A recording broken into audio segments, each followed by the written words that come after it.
आज जरा दाटच धुकं दिसू राहिलेलं आहे. म्हटलं चला एक क्लिप काढा. छोटीशी क्लिप काढली आणि इकडं हे मांजराचं पिल्लू त्याची आई मस्त खेळत आहे, वर झाडावर चढत आहे. काय सकाळ सकाळी याचा हा होतच असतो.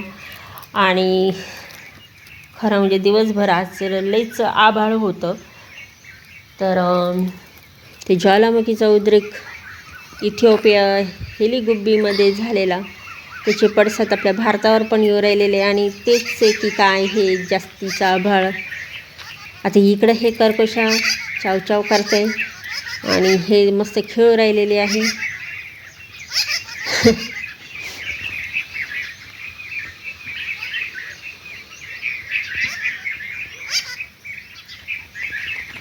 चला मी तुम्हाला घेऊन आले आहे विहिरीकडच्या इकडं. आणि इथं पप्पू भाऊ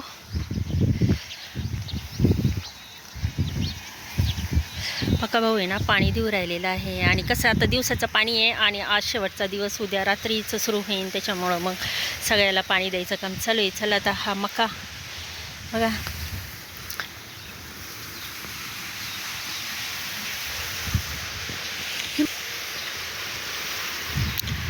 चला आपल्या विहिरीला किती पाणी मी तुम्हाला दाखवते.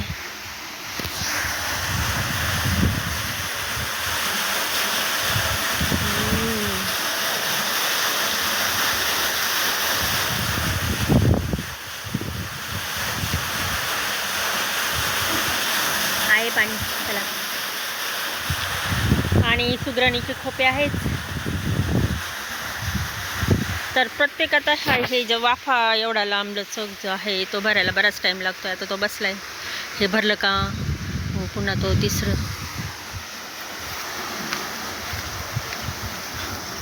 पुन्हा मग दुसरं दिन, दुसरं ते फोडण.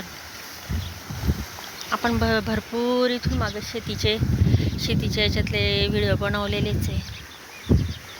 पण आता हे असं येणं जमत नाही ना.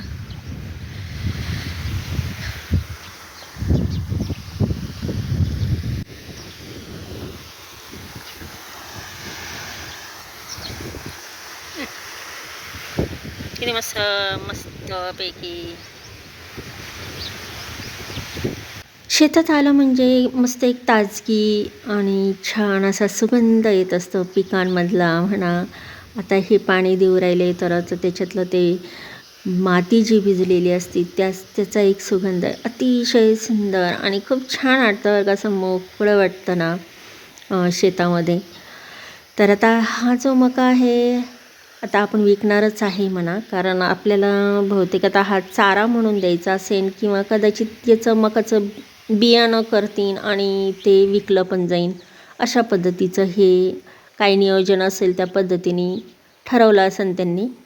तर जनावरांसाठी सर्वोत्तम हा हिरवा चारा, हा जो आहे हा पौष्टिक असतो, पचायला हलका आणि ऊर्जा देणारा हा चारा आहे.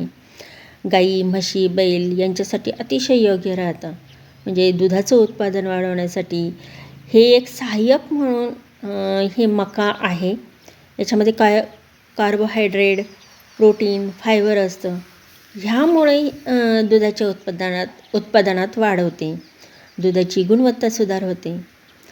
60-70 दिवसात ते कापणी करण्यास येईल. हे सर्वसाधारण 2-3 महिन्यामध्ये ही कापणीला येईल.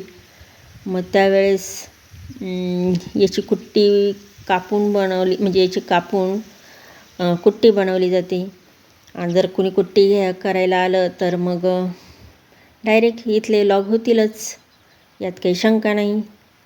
आणि तसं हे वर्षभर टिकणारं पोषणदृष्ट्या समृद्ध असा साठवणीचा चारा आहे. टाकलेलं इथं काय करायचं काय माहिती.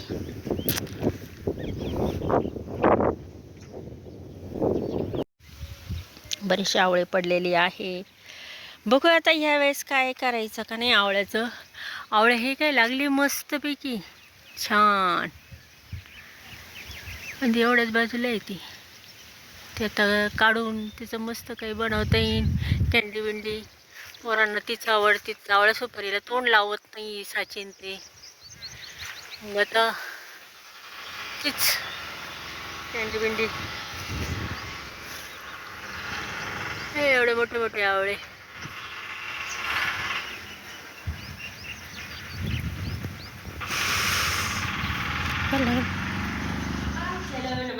नवीन दिवसाची नवीन सुरुवात सगळ्यांना छान जावं. आज आहे बुधवार आणि चला आता मी पुन्हा आता काय ते वाटाणे सारखे म्हणजे आता वाटाण्याचा मोसमच आहे त्याच्यामुळं काय वाटाणे आता दर आठवड्यात होणारच आहे. आता मी काही तुम्हाला ती रेसिपी सांगणार नाही. मागच्याच आठवड्यात तुम्हाला ती रेसिपी दाखवली वाटतं करून मी, त्याच्यामुळं मी आता बनवत आहे. तरी एक वार मी हे सर्व साहित्य दाखवते आणि त्याचबरोबर वाटाण्याचे काय काय फायदे हे पण तुम्हाला सांगते. चला मग करूया सुरुवात. इकडे भाजी पण होते आणि इकडे वाटाण्याची भाजी पण होते आणि इकडे मी फायदे पण सांगते, म्हणजे एका व्हिडिओमध्ये. ती भाजी मी करता करता तुम्ही ती समजून जाल. ते पण एक शिकणं होतं. वाटाण्याची जे फायदे आहेत त्याचं पण ज्ञान होतं. चला एका दगडात दोन पक्षी. तर मी आता लसूण खोबरं वाटून घेतलेलं आहे. म्हटलं लाईट जाईल काही सांगता येत नाही, मग काय करावं तर त्याच्या अगोदर घेतलं वाटून. लाईट तर गेलेली आहे कारण आता बुधवार आहे. आणि इकडं कोथिंबीर मी पाण्यात भिजत घातली. तिची माती बसली का मग आता ही चिरून घेते. इकडं टॉमॅटो आहे आणि इकडं आता टॉमॅटो चिरलेला आहे. तर इकडं मी बटाटे आणि वाटाणे हे दोन्हीसुद्धा काही केलेले आहे, छान असे चिरून घेतलेले आहे. तर चला अजून याच्यामध्ये माल मसाले टाकले का आपली भाजी होऊन जाते अगदी साधी सिंपल पद्धतीने. ही भाजी आहे माझी, काही कोणती तामझाम नसते, काही खूप काय असं नसतं, तर एकदम सिंपल भाजी असते. चला मग आता मी घेते खरं. हिरवे वाटाण्याचे फायदे काय आहे हे मी तुम्हाला गुगलवरून सांगत आहे. हिरवे वाटाणे प्रथिने, फायबर आणि जीवनसत्व यांचा एक उत्तम स्रोत आहे, ज्यामुळे ते आरोग्यासाठी फायदेशीर आहेत. ते पचन सुधारतात, वजन नियंत्रित ठेवण्यास मदत करतात, डोळ्याचे आरोग्य सुधारतात, रक्तातील साखर नियंत्रित ठेवण्यास मदत करतात आणि हृदयाच्या आरोग्यासाठी चांगले असतात. आता हिरवे वाटाणे खाण्याचे काय फायदे हे मी एक सविस्तर असं सांगत चालते. प्रथिनाचा चांगला स्रोत. शाकाहारी लोकांसाठी हिरवे वाटाणे प्रथिनाचा एक उत्कृष्ट स्रोत आहे, जे स्नायू आणि हाडे तयार करण्यासाठी आवश्यक आहेत. आता याच्यातला दुसरा फायदा आहे पचन सुधारतं. आता वाटाण्यामध्ये भरपूर फायबर असतं, त्याच्यामुळं पचनक्रिया सुधारते आणि आपल्या आतड्याचे आरोग्यसुद्धा चांगलं राहतं. यातला तिसरा फायदा आहे वजन व्यवस्थापनास मदत होते. कमी कॅलरीज आणि उच्च प्रथिने आणि फायबर असल्यामुळे हे वजन नियंत्रित ठेवण्यास मदत करतं. डोळ्यासाठी सुद्धा फायदेशीर. याचा पुढचा फायदा, यात असलेले जीवनसत्व डोळ्याच्या आरोग्यासाठी फायदेशीर आहेत आणि वयानुसार होणाऱ्या डोळ्यांच्या समस्या कमी करण्यासुद्धा मदत करतात. चला मला आता 4 डोळे म्हणजे चष्मा लागला आहे, त्याच्यामुळं मग आठवड्यातून तर आता हे मोसम आहे तोपर्यंत दर आठवडी मी मागवणारच आहे, कारण डोळ्यासाठी तर चांगलंच आहे. शिवाय आणखीन त्याचा पुढचा फायदा आहे रक्तातील साखर नियंत्रण करते. हिरवे वाटाणे रक्तातील साखरेची जी पातळी आहे ती नियंत्रण ठेवण्यासुद्धा मदत करतात. वाटाण्यामध्ये असलेले खनिजे कोणकोणते तर मॅग्नेशियम आहे, पोटॅशियम आहे, कॅल्शियम आहे आणि अँटीऑक्सिडंट्स हे हृदयाच्या आरोग्यासाठी चांगले आहे.